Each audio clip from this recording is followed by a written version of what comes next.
What's going on, guys? Welcome back to another video. So today we're going to be approaching the throne in Dark Souls 2. Now over here, you may have noticed earlier when we came through this area, there's in fact a King's Gate here.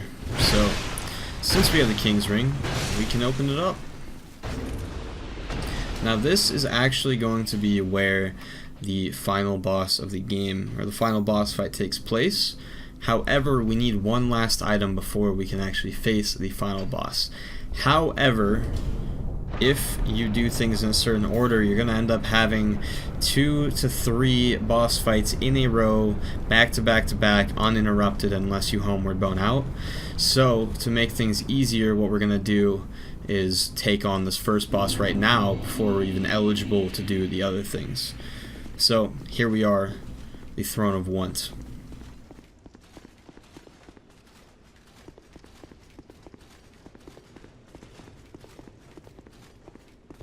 It's a lot like Dark Souls 1, just a long, eerie path all the way down to the final boss arena.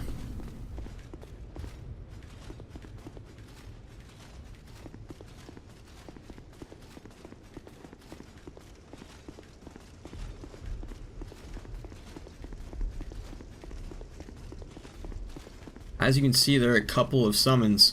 Right here we have the head of Vengarl. Since we talked to Vengarl and killed his body for him, we can summon him for this boss fight. And over here we have Benhart of Jugo. There's Vengarl, big beefy lad, and Benhart, just a bit smaller, unfortunately. So, I'm going to go ahead and buff my weapon as there's no cutscene. Let's hop into this.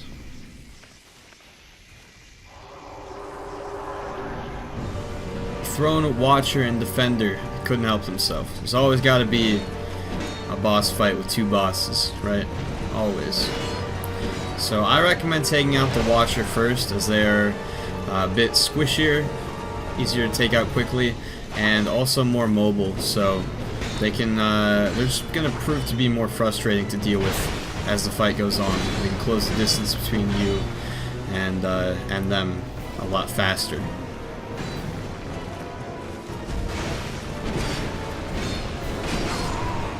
Oh wow, we got completely ambushed. So I had a lot of time to think after I was slaughtered.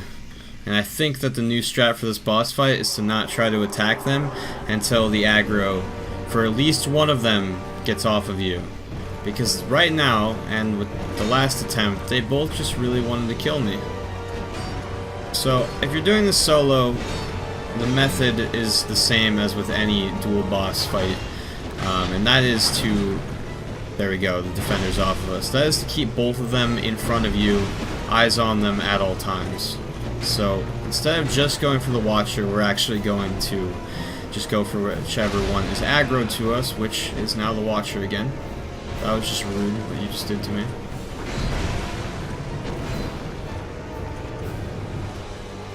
Neither of them want this.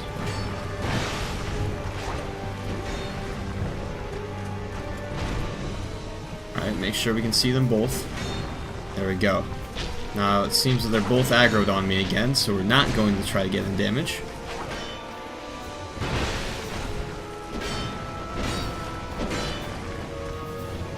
Defender is off of us again.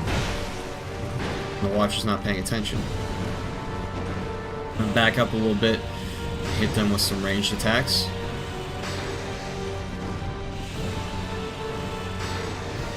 One more should do it. There we are, the Watcher is down.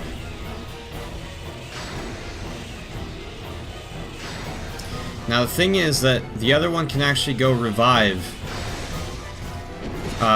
whichever one is down. So ideally you want to try to take both of them out most of the way, or yeah, like at the same time. Before you finish one off, what you really want to do is have them both like weak.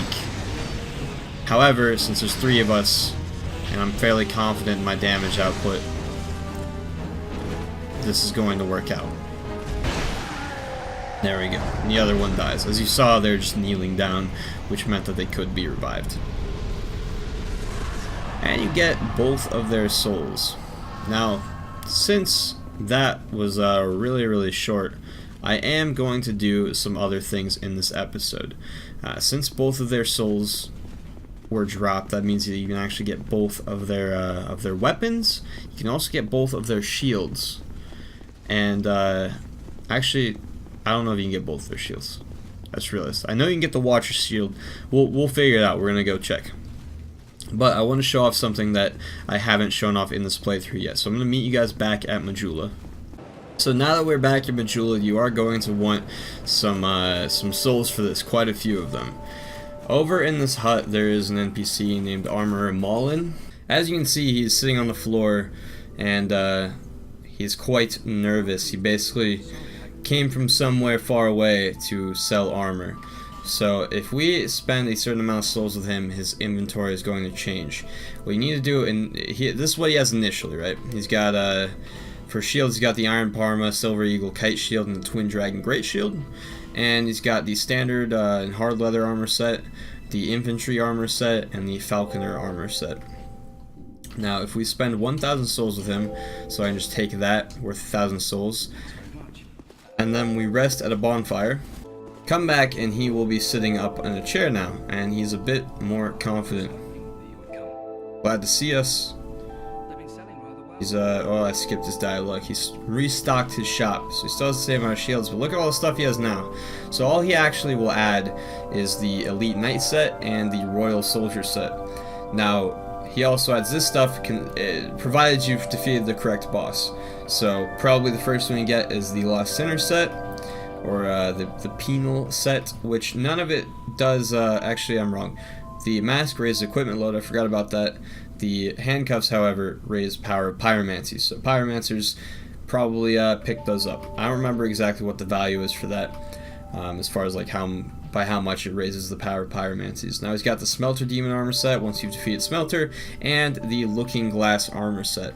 Now, if you spend 15,000 souls with him, he will update his stock again. So what we're going to do is we're going to buy 14 more of these, just because it's the easiest thing. They're 1,000 souls even, and we're going to rest at a bonfire again. And we come back, we see Big Shot, Maul in the armor, chilling here, leaning back, enjoying life. Sorry, have we met? Oh, sorry. It's just I've been awfully... Nah, it doesn't remember me, even though I made his business. Be my guest. I upgraded my stock recently, although it may be a bit out of your reach. Ah, you think I can't afford your stock, huh? Sorry, I'm trying not to be offended by it. So after 15,000 souls, you can get the Alva set. Now, the Alva set is actually really good for how light it is. If you like compare the helmet to the Elite Knight set, we'll say that's a comparable armor set. This weighs 4.5, this weighs 3.7. The chest only weighs 8.8, whereas the Elite Knight set 11.7. Elite Knight gloves 3.7, Alva 2.9. Legs 6.9, Alva 5.2. So it's pretty light, and it also looks pretty good too.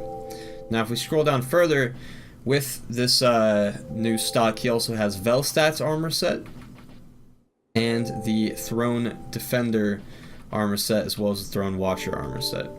So you can get any piece of all that. It's pretty pricey, but you can dress up like most of the bosses in this game, which I think is really cool.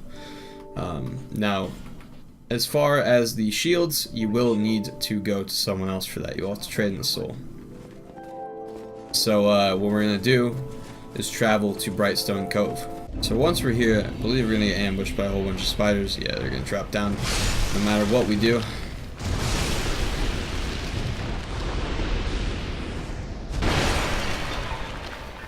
There we are. And we're going to take a left out here. This bonfire is called Lower Brightstone Cove, for the record. I want to talk to Ornifex. Oh, jeez. Spiders are probably going to follow us in here.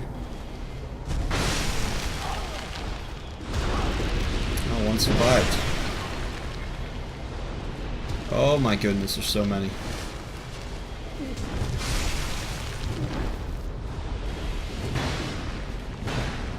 Please stop. Please stop running circles around me. You're making me look bad. Alright. Now I talk to Ornifex. we go to trade. We can buy both of their shields. So yeah, I was right about that. So you got the Watcher shield, most notably 90% resistance to lightning. So if you infuse that with lightning, I believe it gets 100% lightning resistance, which is quite cool. And then you have the Defender shield as well. So I've never really picked that up. That's why I didn't remember if you could actually what's it called? Get it? But I have used this quite a few times. Then you got all this other stuff with Ornifex too. I can't remember if I've showed her off before, but you can get the Thorn's Greatsword, the Looking Glass Knight's sword that he uses. You can get the Defender Greatsword. This one is really, really cool. I'm actually probably going to pick that up. And then the Watcher Greatsword. Now, when I grab the Defender Greatsword, I'll explain what the Watcher Greatsword does on top of that. The Guardian Dragon, get the Drakewing Ultra Greatsword. Pretty cool. Velstat's Hammer. And, of course, the Mirror Knight's Shield. So, I'm going to pick that up then, as this fits my build pretty well. And where are you at? Right there. So, as you can see, it's got split damage right off the bat between physical and lightning. And if you two-hand it and do the parry, hit the parry button, whatever that is, it buffs itself temporarily with Sunlight Blade. Really, really, really cool. Now, it doesn't last as long as Sunlight Blade, and I don't believe it's quite as powerful, but it does do that. It's like a free buff. Takes down from the durability a bit, but that's whatever. So, just wanted to share these things with you guys in case you didn't know, because there's lots of boss gear that you can actually get in the game, and it's not too easy to find. Like, no one's gonna spend 15,000 souls with Armor Maulin just because all of his armor sets are really ugly at the beginning. So, you know, you just might not never know about any of that stuff. So, and then Ornifex, to actually get her in this location, watch my my Shaded Woods video. I'll show you where you can actually free her. She's being locked up somewhere. And then in my Brightstone Cove video, it might be just called Duke's Dear Freyja, I can't remember, but I will show you where she is located, how to actually get down here and get to that bonfire. But I hope you guys enjoyed this video. Thank you for watching. Until next time, have a good one.